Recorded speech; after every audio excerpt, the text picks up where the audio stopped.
మీ personal interviews మరియు వ్యాపార ప్రకటనల కొరకు ఈ నెంబర్ని సంప్రదించండి. నమస్తే, వెల్కమ్ టు మనం టీవీ. నా పేరు వలి. లైవ్లో జాయిన్ అయ్యారు జై భారత్ నేషనల్ పార్టీ అధ్యక్షులు సిబిఐ మాజీ జేడీ లక్ష్మీనారాయణ గారు. వారితో మాట్లాడదాం. లక్ష్మీనారాయణ గారు నమస్కారం సార్. నమస్తే వలి గారు. సార్, తిరుమల లడ్డూ వ్యవహారం రాజకీయంగా దుమారం రేపుతున్న పరిస్థితి ప్రస్తుతం కనిపిస్తోంది. సుప్రీంకోర్టుకు కూడా చేరింది. సుప్రీంకోర్టులో వాళ్ళ విచారణ జరిగింది. కొన్ని కీలకమైనటువంటి వ్యాఖ్యలు కూడా చేసింది. సో ఈ పరిణామాలను ఏ విధంగా చూస్తున్నారు సార్? తిరుమల లడ్డు ఈ చంద్రబాబు నాయుడు గారు ఎప్పుడైతే ప్రకటన చేశారో అప్పటి నుంచి ఇప్పటి వరకు జరిగిన ఈ పరిణామాలను ఎట్లా చూస్తారు మీరు? అంటే అనేక రోజుల నుంచి ఈ దుమారం నడుస్తూనే ఉంది. అంటే వారు స్టేట్మెంట్ ఇవ్వడము, ఆ తర్వాత కౌంటర్ స్టేట్మెంట్స్, వీటితో మొత్తం రాష్ట్రమే కాకుండా దేశం తర్వాత అంతర్జాతీయంగా కూడా ఈ విషయం మీద చర్చ జరుగుతూనే ఉంది. ఆ తర్వాత ఈ విషయం సుప్రీంకోర్టు దాకా కూడా వెళ్ళడం జరిగింది. ఈ రోజు సుప్రీంకోర్టులో జస్టిస్ గవై గారు, జస్టిస్ విశ్వనాథన్ గారి బెంచ్ ముందు ఈ ప్రకరణ రావడం, ఇందులో సుబ్రహ్మణ్యన్ స్వామి గారు, తర్వాత వచ్చేసి వైవి సుబ్బారెడ్డి గారు, తర్వాత ఇంకా ముగ్గురు కూడా వాళ్ళ పిటిషన్లు వేయడం, వీటన్నిటి గురించి వింటున్న సందర్భంగా సుప్రీంకోర్టు కూడా అనేక విషయాలను ప్రస్తావించడం, ఆ తర్వాత వారు తుషార్ మెహతా గారు అంటే మన సాలిసిటర్ జనరల్ ఆఫ్ ఇండియా గారిని ఈ విషయంలో సెంట్రల్ గవర్నమెంట్ ఇన్వెస్టిగేషన్ అవసరమా అన్న దాని గురించి కూడా మీరు నెక్స్ట్ హియరింగ్ కి తెలియజేయండి అని అన్నట్టుగా కథనాలు వినిపిస్తున్నాయి. సో దాంట్లో నెక్స్ట్ హియరింగ్ 3వ తారీఖున ఉన్నట్టుగా వారు నెక్స్ట్ వాయిదా వేయడం జరిగింది. కాబట్టి ఈ సందర్భంగా జరిగిన అనేక అంశాల్లో ముఖ్యమంత్రి గారు ముఖ్యంగా లడ్డూల తయారీలో నెయ్యికి బదులుగా అనిమల్ ఫ్యాట్, జంతువుల కొవ్వును వాడడం జరిగింది అని చెప్పి వారు చేసిన వ్యాఖ్యానం స్టేట్మెంట్ నుంచి ఈ మొదలైంది. యాక్చువల్గా అందులో ఆ తర్వాత అక్కడ జరిగిన టెండరింగ్ ప్రక్రియ, ఆ తర్వాత టెండరింగ్ లో మార్చిలో ఈ టెండర్ అన్నది వారు నిర్ణయించారు, వాళ్ళు ఇస్తే మేలో ఈ టెండర్ ఫిక్స్ అయింది. ఆ తర్వాత జూన్ 12 నుంచి వారు సప్లై చేయడం మొదలు పెట్టారు అన్నారు ఏఆర్ డైరీ తమిళనాడు వారు. ఆ తర్వాత వాళ్ళు ఏదైతే సప్లై చేశారో ఆ సప్లైలో అంటే 12వ తారీఖు నుంచి మొదలు పెట్టారన్నారు సప్లై. ఆ తర్వాత జూలై నెలలో 6వ తారీఖు, ఐ థింక్ 15వ తారీఖు, ఈ 2 రోజుల్లో రెండు ట్యాంకర్లు వచ్చాయన్నారు. ఈ 4 ట్యాంకర్లో టిటిడి వారు పరిశీలించిన తర్వాత అందులో నాణ్యత సరిగా లేదని చెప్పి వాటిని శాంపుల్స్ ని ఎన్డీడీబీకి పంపించడం, ఎన్డీడీబీ వాళ్ళ రిపోర్ట్ ఇవ్వడం, అనుమానాలు సాధారణంగా టీటీడీలో అనుమానం రాగానే వాటిని రిజెక్ట్ చేస్తారు, అంటే ఆ నెయ్యిని ఉపయోగించరు. కాబట్టి ఇప్పుడు ముఖ్యంగా ఈ రోజు సుప్రీంకోర్టులో కూడా అడిగిన ప్రశ్న ఏంటంటే ఈ విధంగా కల్తీ చెందిన నెయ్యిని ఉపయోగించలేదు కదా అని వారు వ్యాఖ్యానించారు. మరి ఉపయోగించారు అని ముఖ్యమంత్రి గారు ఎలా మాట్లాడారు? తర్వాత రాజకీయాలను ఈ విధంగా బాధ్యతాయుతమైన పొజిషన్ లో ఉన్న వ్యక్తులు భగవంతుణ్ణి ఫైనల్ గా ఈ విధంగా లాక్కండి అన్న విషయం కూడా వారు మాట్లాడినట్టుగా మనకు తెలుస్తోంది. కాబట్టి ఈ సందర్భంగా 3వ తారీఖున ఏం జరుగుతుందని చూడడం, ఆ తర్వాత ఈ విషయంలో ఒక స్పెషల్ ఇన్వెస్టిగేషన్ టీమ్ ఎస్ఐటిని కూడా ప్రభుత్వం ఏర్పాటు చేసింది. కానీ ఎస్ఐటి మాకు వద్దు, దాని బదులుగా సిబిఐ కానీ సిట్టింగ్ జడ్జ్ తో కానీ మీరు ఎంక్వైరీ చేయించండి అని చెప్పేసి ఈ సుప్రీంకోర్టులో కూడా పిటిషన్లు వేసిన వారు ఎవరైతే ఉన్నారో వారు ఆ విధంగా రిక్వెస్ట్ చేయడం జరిగింది. కాబట్టి 3వ తారీఖున ఈ విషయం మీద ఏ విధమైన నిర్ణయం జరుగుతుందని చూడాల్సిన ప్రధానమైన అంశం. కాబట్టి కానీ ఇరుపక్షాలు పార్టీలు కూడా ఈ సందర్భంగా ఒకరి మీద ఒకరు అనేకమైన వ్యాఖ్యానాలు అవి చేయడం వల్ల ఈ విషయం ఏదైతే ఉందో ఇది బయటకు వచ్చింది. ముఖ్యంగా ఇందులో మనం చూడాల్సింది తిరుపతికి విశిష్టమైన స్థాయి ఉంది, మొత్తం మన రాష్ట్రం కాదు, దేశం కాదు, అంతర్జాతీయంగా కూడా. కాబట్టి ఈ తిరుపతి దేవాలయం యొక్క పవిత్రతను, తర్వాత అక్కడున్న వైశిష్ట్యాన్ని, విశిష్టతను కాపాడాల్సిన బాధ్యత అందరి మీద ఉంది అన్నది మనం నేర్చుకోవాల్సిన ప్రధానమైన అంశం. ఆ తర్వాత ఇంకొక వాదం ఎలా వస్తుంది అంటే అసలు ఈ నెయ్యి ఇంత తక్కువ రేట్లో దొరుకుతుందా మనకు మార్కెట్లో అన్నది ఒక అంశం. కాబట్టి ఇంత తక్కువ రేట్లో ఇవ్వాలి అంటే అందులో కల్తీ జరిగే అవకాశం ఉందన్నది ఇంకొక వివాదం. ఆ తర్వాత తిరుపతి టీటీడీనే గోశాలను ఏర్పాటు చేసి ఆవులను, గోసంతతిని, గోవంశాన్ని పరిరక్షిస్తూ ఆ తర్వాత అనేక మందికి సేవ చేసే అవకాశాన్ని కల్పించు, స్వచ్ఛమైన పాలు, తర్వాత స్వచ్ఛమైన నెయ్యి, ఆ తర్వాత ఇతర గో ఉత్పత్తులు, వీటన్నిటినీ కూడా డెవలప్ చేయొచ్చు కదా ఒక లాంగ్ టర్మ్ మెజర్ గా అన్నది. తర్వాత ఒక పర్మనెంట్ ల్యాబొరేటరీ ల్యాబ్ ఒకటి టీటీడీలో ఏర్పాటు చేయాలి అన్నది ఇంకొక అంశం. తర్వాత టీటీడీ బోర్డులో రాజకీయ నాయకులు ఎందుకు మనం చైర్మన్ గాను తర్వాత సభ్యులుగాను ఉంచాలన్నది ఇంకొక చర్చ జరుగుతుంది. అవును.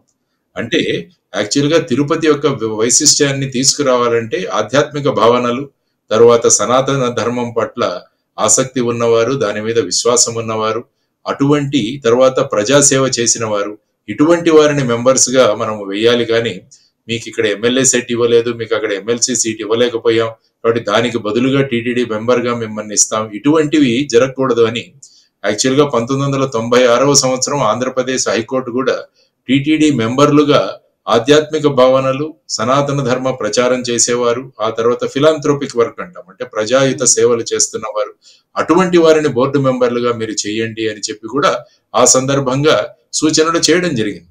కాబట్టి ప్రస్తుతం జరుగుతున్న ఈ లడ్డూ వివాదం తర్వాత ఈ టీటీడీ బోర్డు చైర్మన్ గాను మెంబర్లను గాను ఎటువంటి వారిని అపాయింట్ చేస్తారన్న దాని మీద కూడా ప్రజలు మాట్లాడుకుంటున్నారు. కాబట్టి ఇదంతా కూడా ఎంతో బాధ్యతాయుతంగా చేయాల్సిన పని.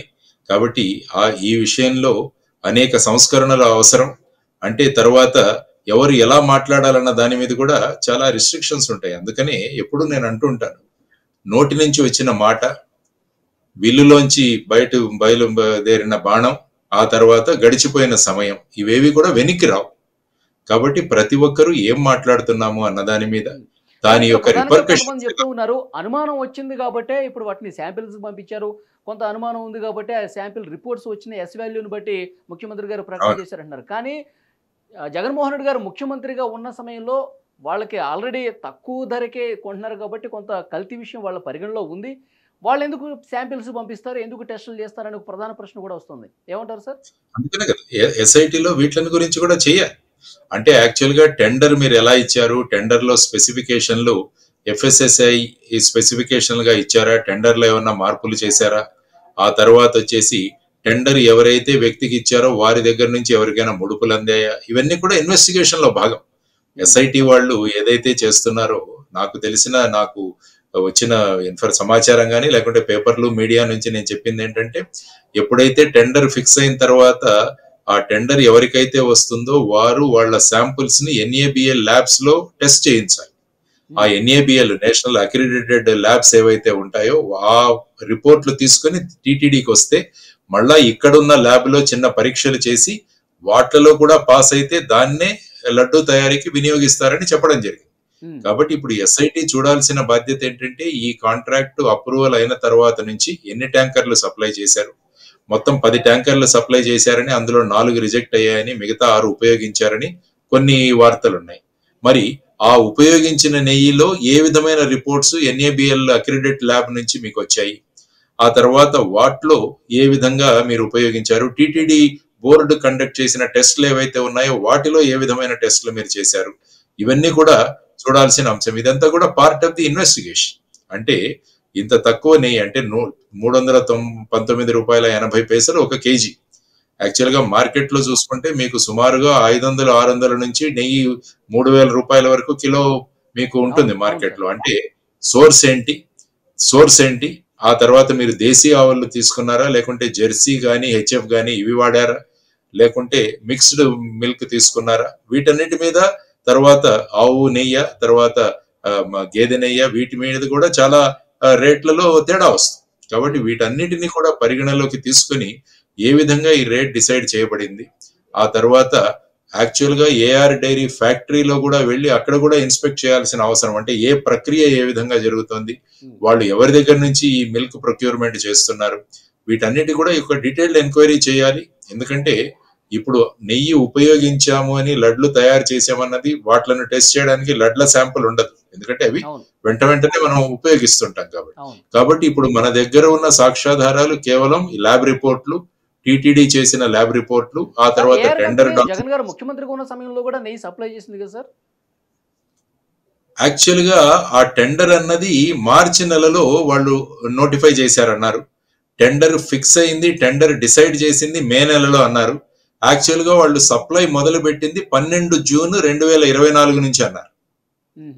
అంటే ఇప్పుడు వాదన ఏంటంటే ప్రభుత్వం మారింది, మారిన ప్రభుత్వంలోనే ఈ సప్లై జరిగిందన్నది ఇంకొక ఇష్యూ బయటికి వస్తుంది అనమాట. సో అది కూడా చూడాల్సిన అంశం ఉంది. కాబట్టి ఎస్ఐటి వీటన్నిటిని కూడా పరిగణలోకి తీసుకొని తర్వాత ఆ బిడ్లో ఆ కాంట్రాక్ట్ సమయంలో అనేక మంది కూడా వాళ్ళ బిడ్స్ పెట్టారు. సో వాళ్ళ అభిప్రాయాలు కూడా తెలుసుకోవాలి. ఆ టెండర్ నిర్ణయించే ప్రక్రియలో పారదర్శకంగా జరిగిందా లేదా అన్నది కూడా ఈ ఎస్ఐటి వారు చేస్తున్న ఇన్వెస్టిగేషన్ లో తేల్చాల్సిన అంశం. కానీ ముఖ్యంగా సుబ్రహ్మణ్యన్ స్వామి గారు కానీ సుబ్బారెడ్డి గారు కానీ వీరు అడుగుతున్నది ఏంటంటే సిబిఐ గాని సిట్టింగ్ జడ్జ్ తో గాని ఎంక్వైరీ చేయించాలన్నది వాళ్ళ వాదన. ఆ సందర్భంగా మరి సుప్రీంకోర్టు కూడా సాలిసిటర్ జనరల్ ఆఫ్ ఇండియాని కూడా అడిగారట ఈ కేసులో కేంద్ర ప్రభుత్వం యొక్క ధోరణి ఏంటి, కేంద్ర ప్రభుత్వ సంస్థల ద్వారా ఇది చేయించాలా ఇన్వెస్టిగేషన్ అని మీ అభిప్రాయం చెప్పమని వారిని కూడా అడిగినట్టు వారికి సూచించినట్టు కూడా మనకు వస్తున్న వార్తలు తెలుస్తుంది. కాబట్టి 3వ తారీఖున జరిగే కోర్టు హియరింగ్ ఏదైతే ఉందో సుప్రీం కోర్టులో జరిగే అంశాలు దాన్ని బట్టి ఫైనల్ గా ఇన్వెస్టిగేషన్ అప్పటి వరకు ఎస్ఐటి చేస్తుంది. సపోజ్ సుప్రీంకోర్టు ఎస్ఐటిని కంటిన్యూ అవ్వచ్చు అంటే వారు చేస్తారు, లేకుంటే సిబిఐ గాని వేరే సంస్థకు గాని ఇమ్మంటే అప్పుడు ఆ విధంగా చర్యలు జరిగే అవకాశం ఉంటుంది. అదే సార్, ఇప్పుడు సుబ్బారెడ్డి గారు వైసీపీ నాయకులు కొంతమంది చెప్తా ఉన్నారు, ముఖ్యమంత్రి గారు ప్రకటన తర్వాత వారి ఆధ్వర్యంలో నడిచేటటువంటి సిట్ ఫలితం కూడా వాళ్ళకు అనుగుణంగానే ఉంటుంది కదా అని చెప్పి అంటున్నారు. ముఖ్యమంత్రి గారు ఆ ప్రకటన ఆ స్థాయిలో ఉండి చేయడం కరెక్ట్ కాదంటారు సార్ మీ ఉద్దేశం ప్రకారం? సాధారణంగా ఏంటంటే ఏదైనా ఒక విషయం ఇన్వెస్టిగేషన్ చేయాలి అన్నప్పుడు ఈ విధమైన ప్రకటనలు చేయడం అంటే ముఖ్యంగా ఆ రోజు ముఖ్యమంత్రి గారి చేతిలో ఉన్న పేపర్ ఏంటంటే ఏదైతే నెయ్యి వాడలేదో వాటికి సంబంధించిన రిపోర్ట్స్ ఆ రోజు వారు ప్రకటించారు. కానీ వారు మాట్లాడింది ఏంటంటే ఈ విధంగా ఉపయోగించబడింది అని వారు అన్నారు. ఉపయోగించబడింది అనడానికి వారి దగ్గర ఉన్న ఆధారాలు ఏంటని ఇప్పుడు సుప్రీంకోర్టు కూడా అడిగింది ఈరోజు. సో ఈ విధమైన వాద ప్రతివాదాలు జరుగుతున్నప్పుడు, ఎందుకంటే సిఐడి అన్నది రాష్ట్ర ప్రభుత్వం యొక్క సంస్థ కాబట్టి వారు ఏ విధంగా పారదర్శకంగా చేయగలరా లేదా అన్నది వీరు అనుమానిస్తూ వేస్తున్న ప్రశ్న. సాధారణంగా రాజకీయ పార్టీలు కానీ రాజకీయ వ్యక్తులు కానీ ఇటువంటి అంశాలు వచ్చినప్పుడు ఈ విధమైన వాదన ఎప్పుడూ జరుగుతుంటుంది. ఈవెన్ సిబిఐ ఇన్వెస్టిగేషన్ లో అప్పుడు కూడా సాధారణంగా వీరు ఆ కేంద్ర సంస్థ అని కేంద్ర జేబు సంస్థ అని ఇలా రకరకాల కామెంట్స్ చేస్తుంటారు. ఇటువంటి కామెంట్స్ ఏ కేసుల్లో వస్తాయంటే రాజకీయ నాయకులు ఇన్వాల్వ్ అయిన కేసులో ఇటువంటి విషయాలు వస్తుంటాయి బయటికి. కాబట్టి ఈ విధంగా ఎస్ఐటి యొక్క ఇంటిగ్రిటీ గురించి ఈ విధంగా మాట్లాడడం సాధారణంగా రాజకీయ పక్షాలు ఇన్వాల్వ్ అవ్వి ఉండడం వల్ల ఈ విధమైన కామెంట్స్ వచ్చడం సజాసజిగా ఉంటుంది. కాబట్టి ఈ విషయాలన్నీ కూడా ఫైనల్ గా ఇప్పుడు నిర్ణయించాల్సింది కోర్టే. కాబట్టి ఆంధ్రప్రదేశ్ ప్రభుత్వం ఎస్ఐటి ఏర్పాటు చేయాలి, ఏదైతే ప్రతిపక్షాలు కోరుతున్నట్టు వారి సిబిఐ ఇన్వెస్టిగేషన్ అవసరం లేదన్న భావనలో అదే విధంగా వారు సిబిఐ ఇన్వెస్టిగేషన్ చేయాలి అనుకున్నప్పుడు వారు ఒక నోటిఫికేషన్ ఇష్యూ చేయాల్సిన అవసరం ఉంది. సెక్షన్ 6 ఆఫ్ డిఎస్పీ యాక్ట్ అంటాం దాని ద్వారా ఇష్యూ చేస్తే అప్పుడు సెంట్రల్ గవర్నమెంట్ సమ్మతిస్తే అప్పుడు సిబిఐ టేక్ ఓవర్ చేస్తుంది ఇన్వెస్టిగేషన్. కానీ ఇప్పటి వరకు అటువంటి నోటిఫికేషన్ ఏది స్టేట్ గవర్నమెంట్ ఇవ్వలేదు. కాబట్టి ఇది ప్రస్తుతం ఎస్ఐటి ఆధ్వర్యంలోనే ఈ ఇన్వెస్టిగేషన్ జరుగుతోంది. 3వ తారీఖున సుప్రీంకోర్టులో జరిగే దాన్ని బట్టి రాబోయే కాలంలో ఈ ఇన్వెస్టిగేషన్ ఏ విధంగా ఏ సంస్థ దగ్గర ఉండబోతుందన్నది కూడా ఒక కొలిక్కి రావచ్చు అని నేను అనుకుంటాను. ఓకే, సో చూద్దాం సార్ 3వ తారీఖు ఎలాంటి తీర్పు రాబోతుంది, సుప్రీంకోర్టు వ్యాఖ్యలు నెక్స్ట్ ఏ విధంగా ఉండబోతే కూడా చూద్దాం. Thank you very much JD Lakshminarayana గారు.